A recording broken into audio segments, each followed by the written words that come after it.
अब 1 साल से मणिपुर शांति की राह देख रहा है। उसके पहले 10 साल शांत रहा। पुराना गन कल्चर समाप्त तो हो गया ऐसा लगा, और अचानक जो कलह वहां पर उपज गया या उपजाया गया, उसकी आग में अभी तक जल रहा है, त्राही त्राही कर रहा है। कौन उस पर ध्यान देगा? प्राथमिकता देके उसका विचार करना ये कर्तव्य है। समाज में कितनी बातें आ रही, भले घर की महिलाएं शराब पीकर कार चलाती है और नीचे लोगों को रौंद देती है।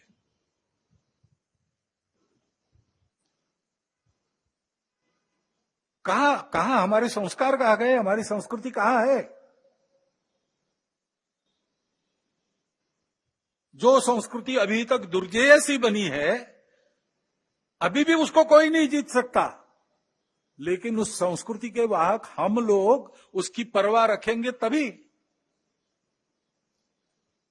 इसलिए समाज में पीढ़ी दर पीढ़ी चलने वाले, संपूर्ण सृष्टि की धारणा करने वाले धर्म के संस्कार, जो संस्कृति हमको सिखाती है, उस संस्कृति के पनपने का, आगे की पीढ़ी तक पहुंचने का प्रश्न खड़ा हो गया है।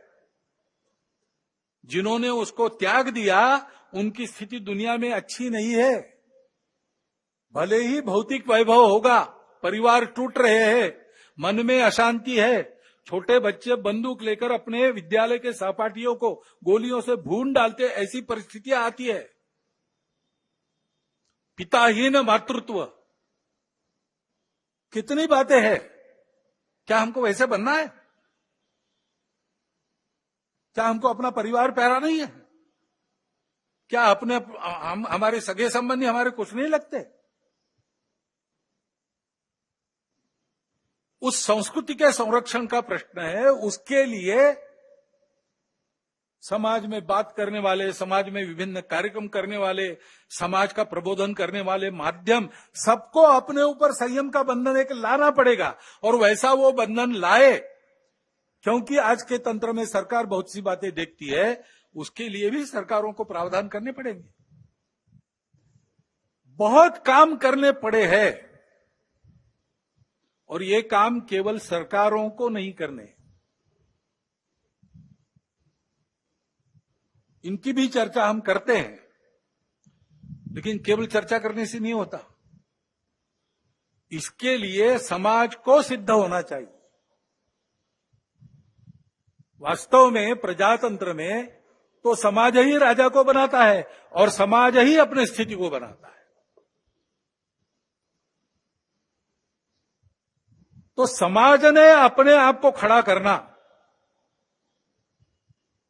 यह पहली बात आवश्यक होती है। समाज परिवर्तन से व्यवस्थाओं का परिवर्तन होता है। दुनिया में सर्वत्र, दुनिया का इतिहास देखिए, यही हुआ है। जब कोई परिवर्तन आया, समाज में आया, उसके कारण व्यवस्था में आया। नेतृत्व खड़ा हुआ, लेकिन नेतृत्व को समाज का प्रतिसाद मिलने के लिए समाज का परिवर्तन हुआ। फ्रांसीसी राज्य क्रांति में फ्रांस के गरीबों का असंतोष शिखर पर पहुंच गया था, इसलिए क्रांति की बात करने वालों के पीछे सारी जनता खड़ी हो गई। यही रशिया में हुआ है। ये खड़ा हो गया समाज में कि इससे छूटना है, इससे बाहर आना है। अब वहां ये संस्कृति नहीं है जिसका वर्णन महात्मा ने किया, हमारे संत जी ने किया। संयम की, सत्य, अहिंसा, अस्तेय, परिग्रह, ब्रह्मचर्य, ये हमारे पास है। और इसलिए हमारे पास यही हुआ, लेकिन उसकी जो अभिव्यक्ति थी वो अलग प्रकार की, वो भारतीय अभिव्यक्ति थी। डॉक्टर बाबा साहब आंबेडकर कहते हैं कि कोई बड़ा परिवर्तन होने के पहले समाज का एक बड़ा आध्यात्मिक जागरण होता है, ये नियम है।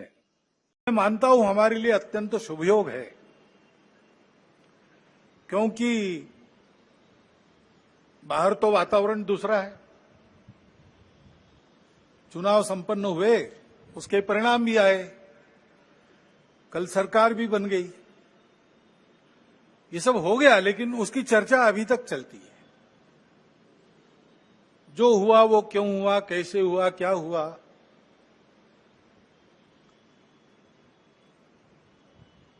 ये अपने देश के प्रजातांत्रिक तंत्र में प्रति 5 वर्ष होने वाली घटना है, होती है। उसके अपने नियम है, डायनेमिक्स है, उसके अनुसार होता है। अपने देश के संचालन के लिए कुछ निर्धारण करने वाला वो प्रसंग है, महत्वपूर्ण है। लेकिन हम चरविचरवन करते रहे, इतना महत्वपूर्ण क्यों है? समाज ने अपना मत दे दिया, उसके अनुसार सब होगा।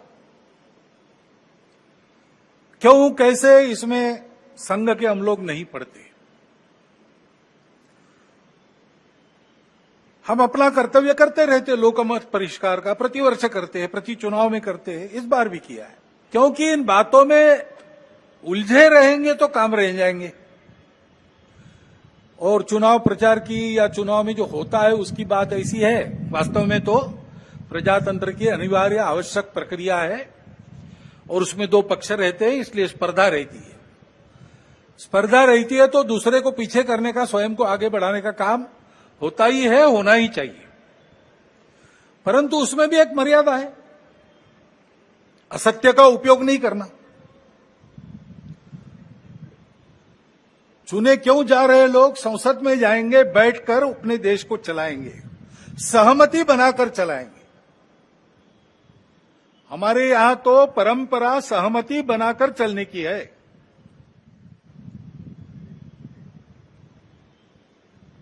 समानो मंत्र समिति समानी समानम मनस सह चित्तमेशाम। इस सहचित्त पर विनोबा भावे जी की टिप्पणी है। वो कहते हैं कि ऋग्वेदकारों को मानवीय मन का कितना ज्ञान था ये समझ में आता है। सब जगह उन्होंने सम कहा है, समानो मंत्र समिति समानी समानम मना, लेकिन चित्त के बारे में सम नहीं कहा, क्योंकि प्रत्येक व्यक्ति का चित्त मानस अलग अलग होता ही है और इसलिए 100% मतों का मिलान होना संभव नहीं है। लेकिन जब समाज में लोग अपना चित्त अलग अलग होने के बाद भी हमको साथ ही चलना है ऐसा निश्चय करते हैं तो सहचित्त बन जाता है। वास्तव में संसद क्यों है और उसमें 2 पक्ष क्यों है? इसलिए है कि दोनों पहलू उजागर हो। किसी भी सिक्के के 2 पहलू रहते हैं, ऐसे किसी भी प्रश्न के 2 पहलू रहते हैं। एक पक्ष एक पहलू का विचार करता है तो दूसरे पक्ष ने दूसरा पहलू उजागर करना है ताकि जो होना है वो पूर्णतः ठीक हो, सहमति बने। इसलिए संसद बनती है, लेकिन ऐसी सहमति बनना स्पर्धा करके आए लोगों में थोड़ा कठिन भी रहता है और इसलिए हम बहुमति का आसरा लेते हैं। उसके लिए स्पर्धा चलती है। ये स्पर्धा है, कोई आपस का युद्ध तो है नहीं। जिस प्रकार ये बातें हुई, जिस प्रकार एक दूसरे को लताड़ना हुआ, जिस प्रकार प्रचार के दौरान हमारे करने से समाज में मनमुटाव बढ़ेगा, 2 गठ बटेंगे, आपस में शंका संशय उत्पन्न होगा, इसका भी ख्याल नहीं रखा गया और विनाकारण संघ जैसे संगठनों को भी उसमें खींचा गया। टेक्नोलॉजी का सहारा करके असत्य बातें परोसी गई, लेकिन आधुनिक विद्या टेक्नोलॉजी का उपयोग असत्य परोसने के लिए किया गया। ऐसे से देश कैसे चलेगा भाई? आखिर सबको देश ही चलाना है ना। 2 पक्ष है, विरोधी पक्ष कहते हैं, मैं प्रतिपक्ष कहता हूं। वो विरोधी नहीं है, उसको विरोधी मानना भी नहीं चाहिए। वो प्रतिपक्ष है, वो एक पहलू उजागर कर रहा है, उसका भी विचार होना चाहिए। ऐसा जब चलना है तो चुनाव लड़ने में भी एक मर्यादा होती है। उस मर्यादा का पालन नहीं हुआ, क्योंकि उसका पालन होना इसलिए आवश्यक है कि हमारे देश के सामने चुनौतियां समाप्त नहीं हुई। अब सरकार बन गई, वही सरकार फिर से आ गई, एनडीए। अब ये ठीक है, पिछले 10 वर्षों में बहुत कुछ अच्छा हुआ है। आर्थिक हमारी स्थिति, आधुनिक दुनिया जिन मानकों को मानती है, जिसके आधार पर आर्थिक स्थिति का मापन करती है, उनको लगाए तो हमारी आर्थिक स्थिति बहुत अच्छी हो रही। सामरिक स्थिति हमारी निश्चित रूप से पहले से अधिक अच्छी है। दुनिया भर में हमारे देश की प्रतिष्ठा बढ़ी है। कला क्षेत्र में, क्रीड़ा क्षेत्र में, ज्ञान विज्ञान के क्षेत्र में, संस्कृति के क्षेत्र में हम सब लोग विश्व के सामने आगे बढ़ रहे हैं। हमको धीरे धीरे मानना विश्व के प्रगत देशों ने भी शुरू किया है।